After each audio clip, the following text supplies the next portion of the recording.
Very good evening my friends, welcome to our YouTube channel RPSC bio academy. हम जो chapter discuss कर रहे थे वो था फोटोसिंथेसिस। कल हमने क्या डिस्कस किया था? कल हमने एलएचसी कॉम्प्लेक्स डिस्कस किया था। यह था क्लोरोफिल ए। क्या था? क्लोरोफिल ए था, जो कि P700 या P680 के रूप में पाया जाता है। P700 या P680 के रूप में पाया जाता है, ठीक है। और इसे हमने क्या कहा था? रिएक्शन सेंटर का। क्या कहा था? रिएक्शन सेंटर कहा था। इसे हमने क्या कहा था? रिएक्शन सेंटर कहा था। इसके चारों तरफ एलएचसी था।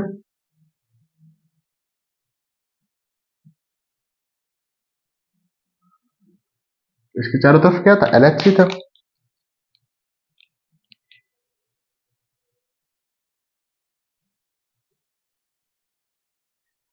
इसे हमने कोर मॉलिक्यूल कहा था।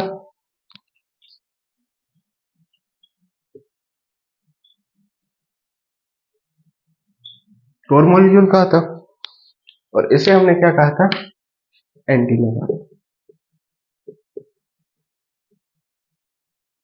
एंटीना कहा था। एंटीना कहा था। एंटीना कहा था, ठीक है। और ये हमने बनाया था LHC, light harvesting complex. LHC बनाया था, लाइट हार्वेस्टिंग कॉम्प्लेक्स कहा था। यही था सर। और सबसे बड़ा सवाल है कि जो एलएचसी है इसका काम क्या है? इन दोनों का क्या काम है ना? क्लोरोफिल ए यहाँ पे, इन दोनों का क्या काम है? इनका दोनों का काम देखते हैं। यहां से आ रही है सनलाइट।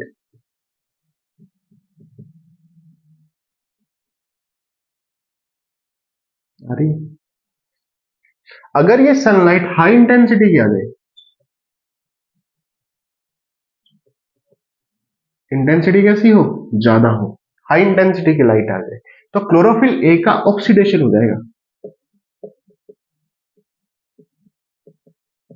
क्या हो जाएगा? ऑक्सीडेशन हो जाएगा। और अगर क्लोरोफिल ए का ऑक्सीडेशन हो गया तो ये नॉन फंक्शनल हो जाएगी। तो पहला काम तो ये है कि protect chlorophyll, protect chlorophyll from photo oxidation. Photo oxidation, chlorophyll को प्रोटेक्ट करती है किससे? फोटो ऑक्सीडेशन से। Protect chlorophyll from photo oxidation, ठीक है। दूसरा, जो सनलाइट आ रही है उसको क्लोरोफिल ए एब्जॉर्ब कर रहा है, और बाकी मॉलिक्यूल भी क्या कर रहे हैं? ये क्या एसेसरी पिगमेंट्स ही तो है। एसेसरी पिगमेंट्स ही तो है।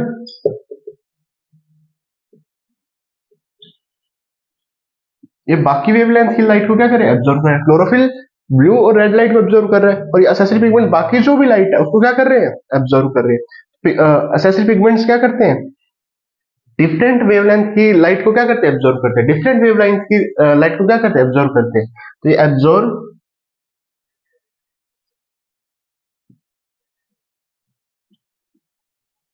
लैम्डा ऑफ डिफरेंट रेंज,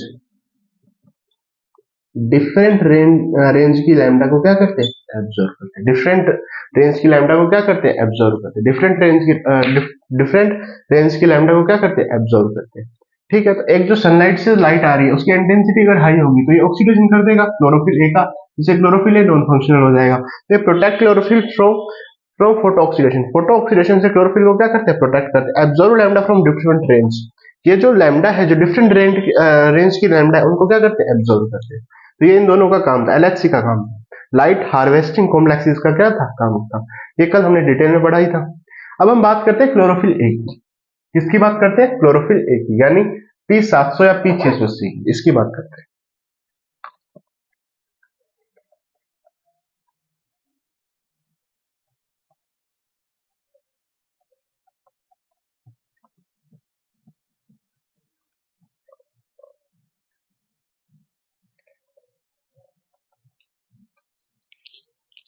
हमने एक स्ट्रक्चर पढ़ी थी, थैलेकॉइड की।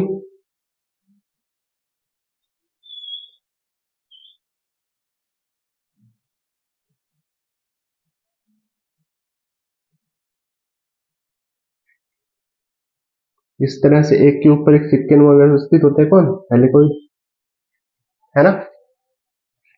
और थैलेकॉइड के इधर ये स्ट्रोमा लैमेली के साथ जुड़ा रहता है सर। यहाँ पे भी क्या था? ऐसे था, यही था। ये हमने स्ट्रक्चर पढ़ी थी किसकी? थैलेकॉइड की स्ट्रक्चर पढ़ी थी।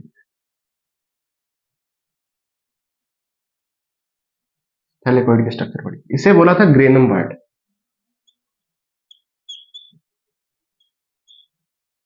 इसे स्ट्रोमा लैमेली बोला था, स्ट्रोमल लैमेला, यही पढ़ा था हमने। इसे ग्रेनम बोला था, इसे स्ट्रोमा लैमेला बोला था। इसे ग्रेनम बोला था, इसे स्ट्रोमा लैमेला बोला था।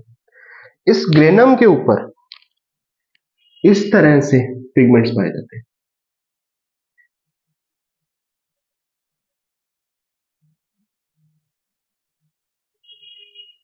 इस तरह।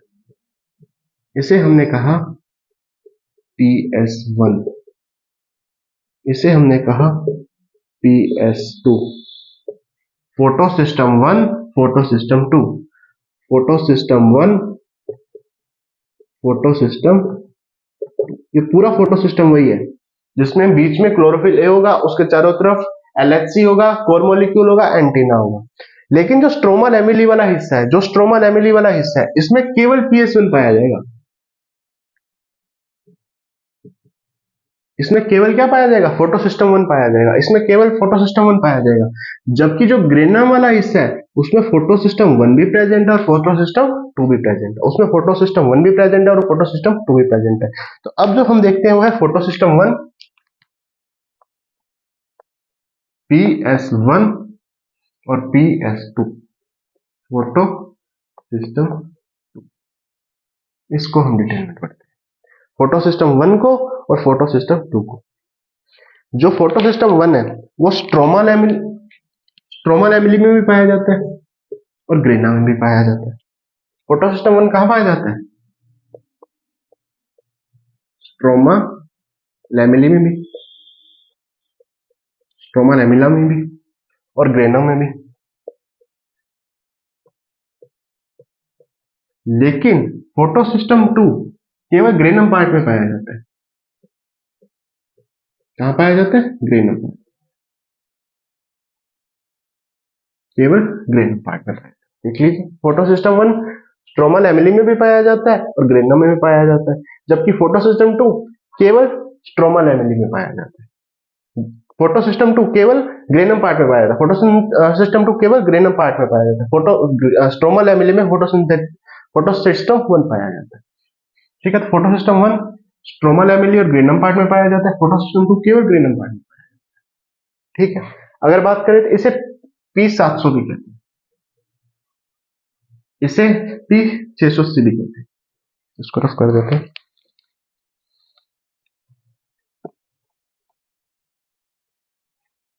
इसे क्या कहते हैं? P680 कहते हैं। देखिए, जो 700 या इसके आसपास की वेवलेंथ है ये उसको ऑब्जर्व करता है, और ये 680 या उससे कम की जो वेवलेंथ है ये इसको ऑब्जर्व करता है। इसलिए इसे फोटो सिस्टम सेकंड कहा था, इसे फोटो सिस्टम 1 कहा था। ठीक है, पहले फोटो सिस्टम 1 की खोज हुई, फिर फोटो सिस्टम सेकंड की खोज हुई। Photo system 1 stroma lamellae plus granum part में पाया जाता है, photo system second granum part में पाया जाता है। ठीक है, फोटो सिस्टम 1 को P700 भी कहते हैं और इसे P680 भी कहते हैं। अगर मैं इसमें पिगमेंट्स की बात करूं, क्लोरोफिल ये तो पाया ही जाएगा,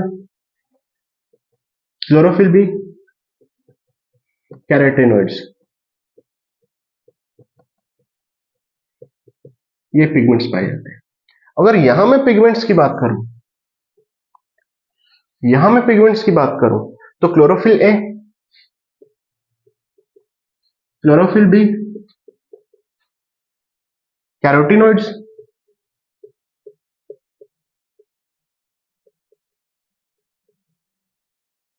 ठीक है, और फाइकोबिलिन्स पाए जाते हैं।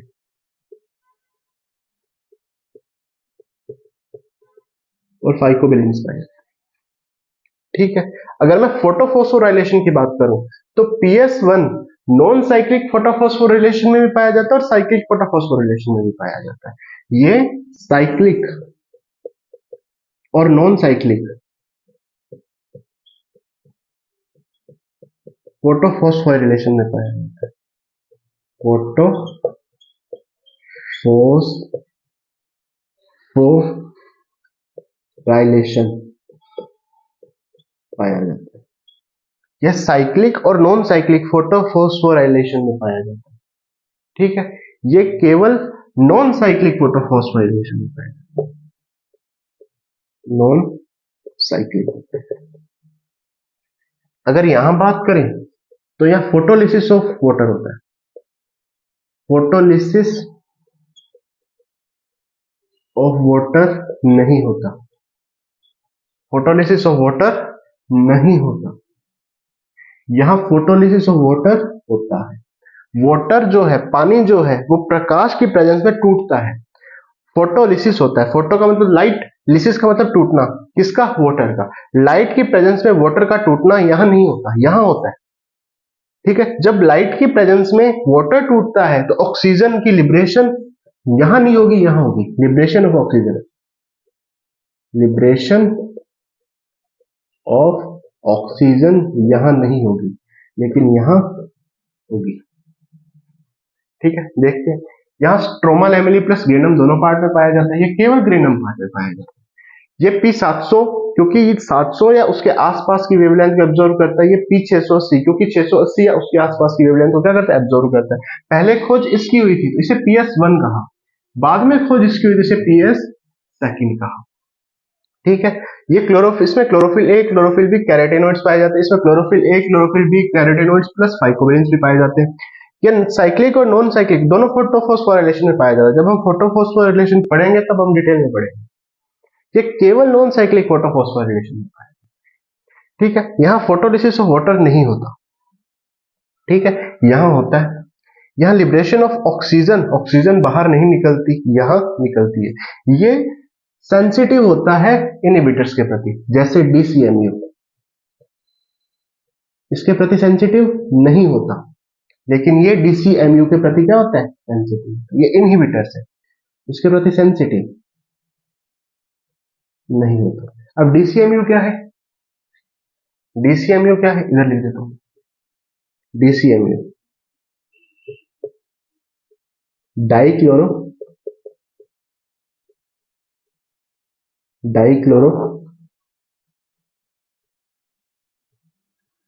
Phenol, dichlorophenol, dichlorophenol dimethyl urea, dimethyl urea.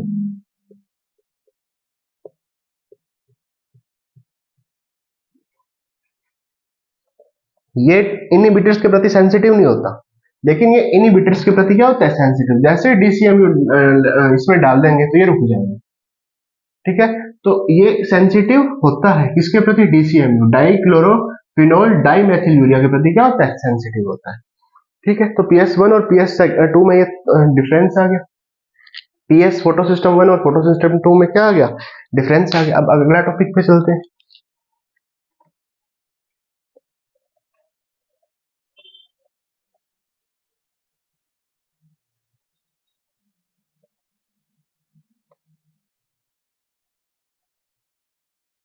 अगला टॉपिक है रेड ड्रॉप इफेक्ट या immersion effect.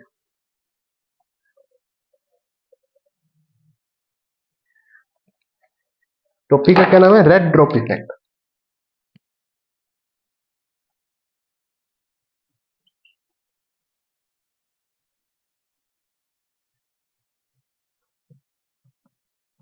Red drop effect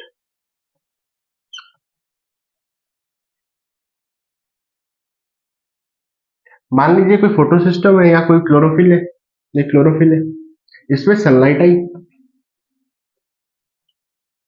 क्या आई? सनलाइट आई। ठीक है, और सनलाइट की जगह पे मैं एक लाइट डाल रहा हूं, मोनोक्रोमेटिक लाइट, सिर्फ एक light, monochromatic light.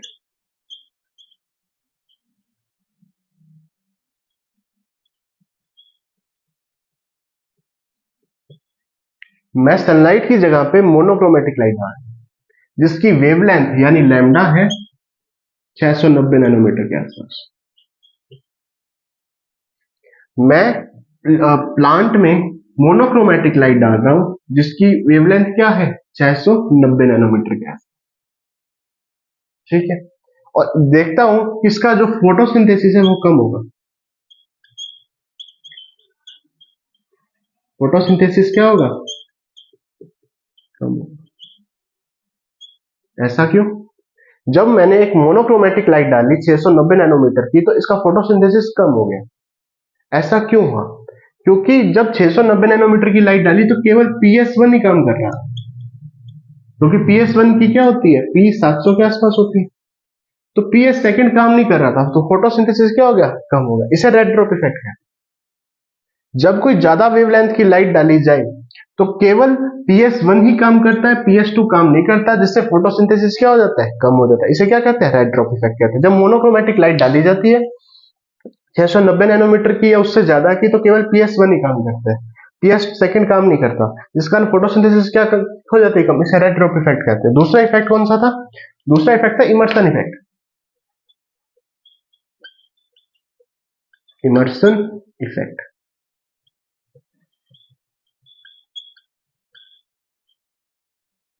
Immersion effect, इसमें डिफरेंट तरह की लाइट्स डाली जाती हैं, बहुत सारी लाइट्स डाली जाती हैं, अलग अलग वेवलेंथ की लाइट्स डाली जाती है। ठीक है, जब अलग अलग वेवलेंथ की लाइट डाली जाएंगी तो इसमें PS1 भी काम करेगा और PS सेकंड भी काम करेगा और फोटोसिंथेसिस क्या होगा, ज्यादा।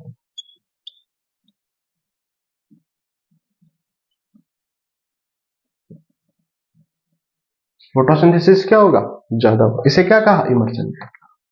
देखिए, रेड ड्रॉप इफेक्ट क्या है, मोनोक्रोमेटिक लाइट जब डाली जाती है, जब मोनोक्रोमेटिक लाइट डाली जाती है और जिसका लैम्डा क्या हो 690 नैनोमीटर या उससे ज्यादा हो तो केवल PS1 ही काम करता है, P700 ही काम करता है, तो फोटोसिंथेसिस कम हो जाता है।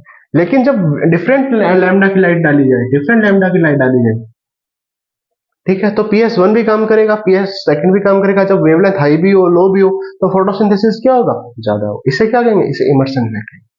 कौन सा इफेक्ट कहेंगे, इमर्सन इफेक्ट। तो ये था डेड ड्रॉप इफेक्ट और इमर्सन इफेक्ट। अब आगे चलते हैं।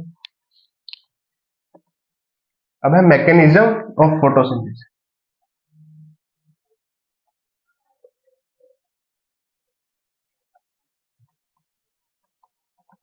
Mechanism of photosynthesis.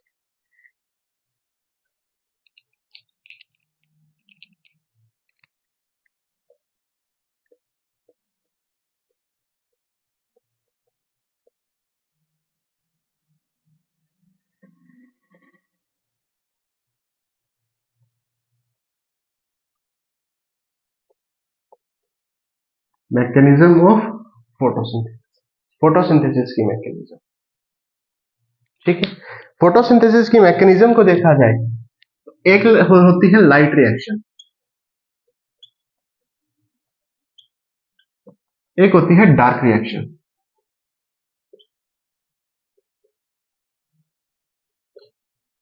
ठीक है, लाइट रिएक्शन की अगर मैं बात करूं, लाइट रिएक्शन की अगर हम बात करें तो ये ग्रेनम पार्ट में होती है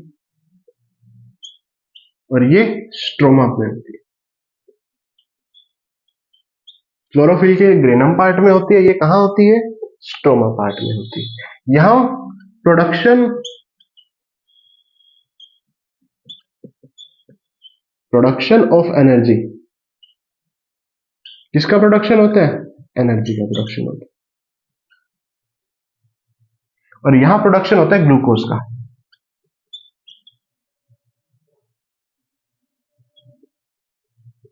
प्रोडक्शन किसका होता है, ग्लूकोज का। जिसका प्रोडक्शन होता है, ग्लूकोज का प्रोडक्शन होता है। ठीक है, यहाँ प्रोडक्शन एनर्जी का होता है, यहाँ प्रोडक्शन ग्लूकोज होता है। और एनर्जी को क्या किया जाता है, यूज किया जाता है। या जो लाइट रिएक्शन में एनर्जी फॉर्मेशन हुई है उसी एनर्जी का यूज होगा, एनर्जी का यूज होगा। देखो, मैकेनिज्म ऑफ फोटोसिंथेसिस, एक लाइट रिएक्शन होती है, एक डार्क रिएक्शन होती है। लाइट रिएक्शन ग्रीनम पार्ट में होती है, डार्क रिएक्शन स्ट्रोमल पार्ट में होती है। प्रोडक्शन ऑफ एनर्जी, यानी यहाँ एनर्जी का फॉर्मेशन होता है। किसका फॉर्मेशन होता है? एनर्जी का। और डार्क रिएक्शन की बात की जाए तो यहाँ ग्लूकोज यानी कार्बोहाइड्रेट का सिंथेसिस होता है, यानी कि फूड का सिंथेसिस होता है। और यहाँ क्या होती है, जो एनर्जी यहाँ फॉर्म हुई उसी एनर्जी का यहाँ यूज किया जाता है। अब हम लाइट रिएक्शन की बात करते हैं। किसकी बात करते हैं? लाइट रिएक्शन की बात करते हैं।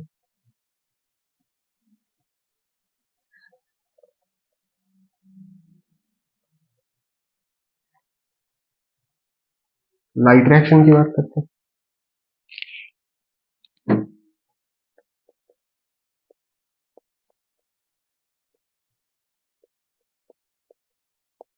लाइट रिएक्शन की बात करते हैं। लाइट रिएक्शन को हम 5 स्टेप्स में समझ सकते हैं। पहला स्टेप है activation of chlorophyll. Activation of chlorophyll. Activation of chlorophyll या इसे एक्साइटिंग ऑफ क्लोरोफिल भी कहते हैं।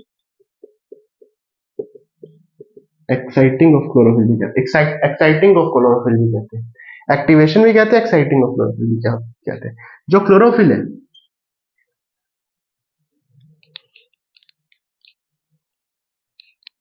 जो क्लोरोफिल है उस पर जैसे ही लाइट पड़ेगी, लाइट को मैं एच न्यू से शो कर रहा हूं, तो क्लोरोफिल एक्साइटेड अवस्था में आ जाएगा। क्लोरोफिल किस अवस्था में आ जाएगा? एक्साइटिंग अवस्था में आ जाएगा। इसे क्या कहेंगे? एक्टिवेशन ऑफ क्लोरोफिल या एक्साइटिंग ऑफ क्लोरोफिल। तो ये पहली रिएक्शन थी। दूसरी रिएक्शन है हिल reaction.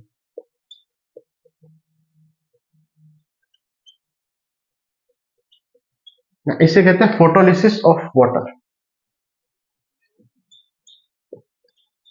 Photolysis of water.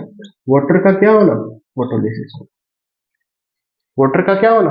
Photolysis होना। 4 मॉलिक्यूल वाटर के टूटेंगे। किसमें टूटेंगे?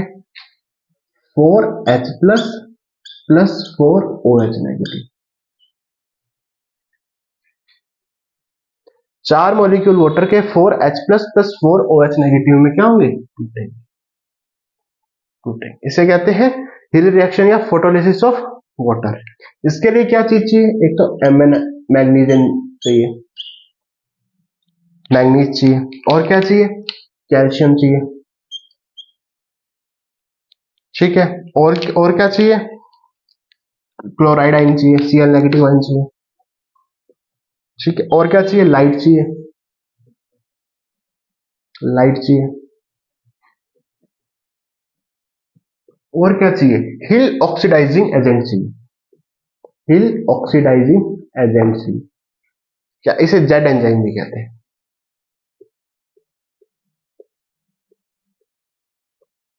क्या कहते हैं? जेड एंजाइम कहते हैं। पहली एक्टिवेशन ऑफ क्लोरोफिल, क्लोरोफिल का एक्टिवेशन होना। दूसरा हिल रिएक्शन या फोटोलिसिस ऑफ वाटर होना। फोटोलिसिस वाटर कैसे होगा? वाटर टूटेगा 4H plus plus 4OH negative में। ठीक है। अब आगे चलते हैं।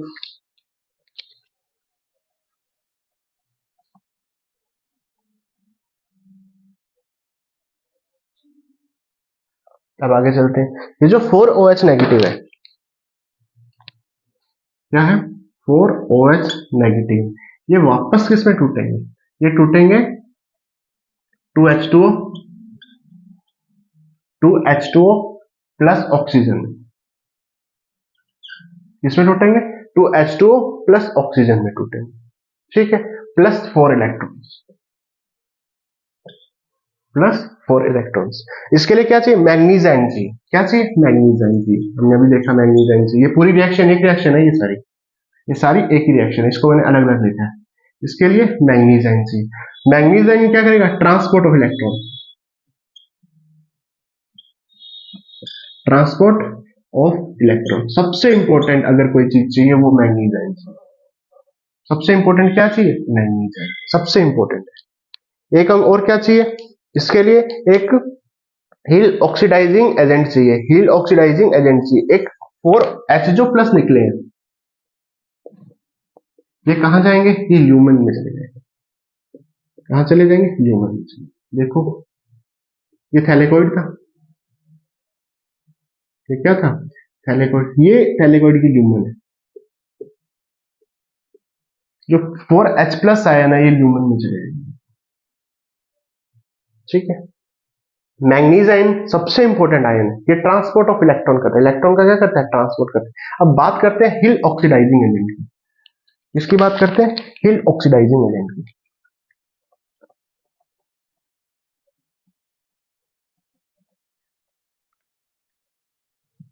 हिल ऑक्सीडाइजिंग एजेंट की, इसे जेड एंजाइम भी कहते हैं। इसे क्या कहते हैं, जेड एंजाइम भी कहते हैं। हिल ऑक्सीडाइजिंग एजेंट की चाहिए। अगर हिल ऑक्सीडाइजिंग एजेंट की बात करें तो ये होता है बेंजोक्विनोन। बेंजोक्विनोन क्या होता है, बेंजोक्विनोन। ठीक है। ये और क्या होता है, फेरी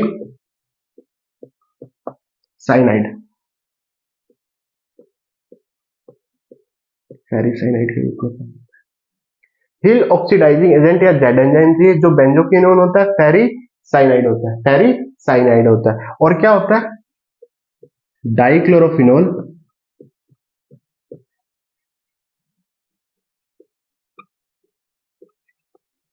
इंडोफिनोल।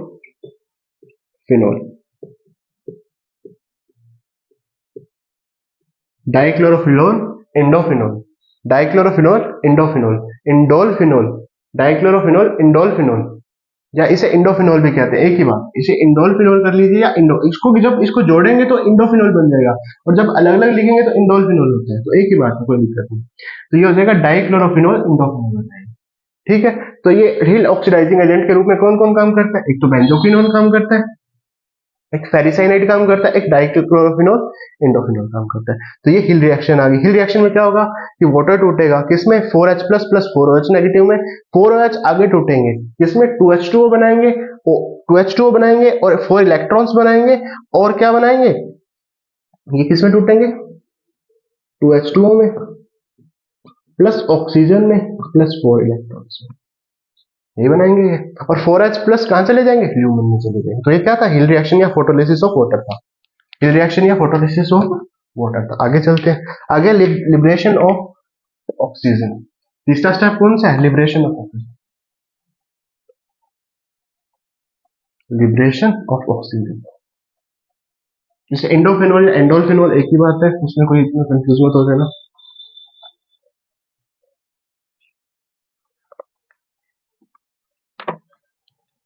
तीसरा स्टेप है liberation of oxygen. Liberation of oxygen, वही 4OH नेगेटिव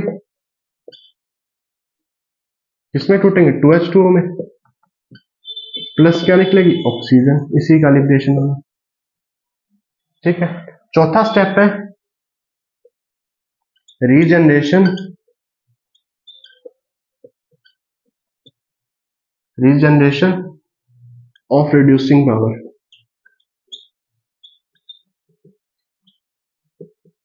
किसका रीजनरेशन होना, रिड्यूसिंग पावर का रीजनरेशन होना। किसका रीजनरेशन होना, रिड्यूसिंग पावर का रीजनरेशन होना। NADP,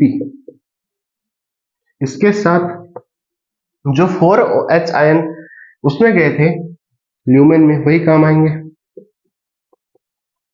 2NADP 4H+ के साथ जुड़कर 2NADPH बना देंगे। 2NADPH बना देंगे। इसके लिए रिडक्टेज एंजाइम काम आएगा। रिडक्टेज एंजाइम काम आएगा। तो रीजनरेशन ऑफ रिड्यूसिंग पावर, जो रिड्यूसिंग पावर है उसका क्या होना, रीजनरेशन होना। इसमें 2NADP 4H+ के साथ जुड़कर NADPH बना देंगे। ये एनर्जी की एक फॉर्म है। किसकी फॉर्म है, एनर्जी की एक फॉर्म है। मैंने बताया था इसमें एनर्जी का फॉर्मेशन होता है। तो ये क्या है, एनर्जी की एक फॉर्म है। इसको तोड़ने पर एक NADPH 3 ATP देगा। एक NADH कितने देगा? 3 ATP देगा। चौथा स्टेप कौन सा है? Formation of ATP। पांचवा फॉर्मेशन ऑफ एटीपी। ये सारा प्रोसेस आगे डिटेल में आएगा। ये सिर्फ मैं एक छोटा छोटा ना इसको एक क्लू दे रहा हूँ, ये सारी चीजें आपकी डिटेल में आगे आएंगी। ये छोटे छोटे क्या है? क्लू है, ठीक है, इन्हें क्लू दे रहा हूँ। आगे में ये सारा चीज डिटेल में आएगा कि ये कैसे बनेगा, ये कैसे होगा, ठीक है, PS1 कैसे काम करेगा, PS2 कैसे काम करेगा, इलेक्ट्रॉन कैसे बाहर निकलेंगे, सारा डिटेल में आएगा आगे। लेकिन मैं तो एक छोटा सा ना आपको ये दिमाग में पिक्चर बना रहा हूँ। इसमें क्या होगा? फॉर्मेशन ऑफ एटीपी में एडीपी